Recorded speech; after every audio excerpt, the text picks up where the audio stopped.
the fear about when you see young people in clinic is that sometimes they might be doing it because of peer group pressure, because their friends have done it, and it's almost about kind of ticking a box because you didn't want to be that one person in the class that hadn't had sex, for example. I'm generalising massively, but obviously we do see young people in whom you think, are you truly ready for this? Is this honestly what you want? And that's where we work really hard in teaching young people that they can say no, and they absolutely have a right to say no.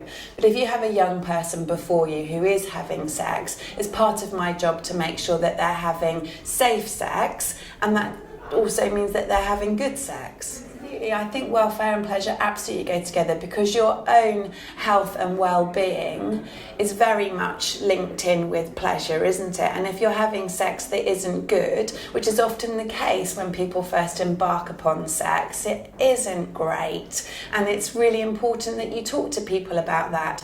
There's a huge issue at the moment with young people that the only sex that they're aware of is pornography, and it's really important to impart that to young people, that that's so not real life.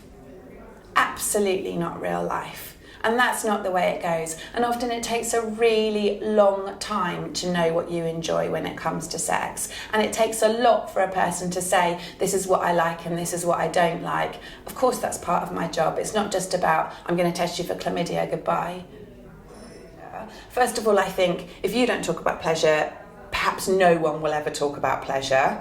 You worry about the kind of things that young people might believe are real life, like pornography, for example, which absolutely aren't. So you worry that their idea of what sex should be is completely skewed.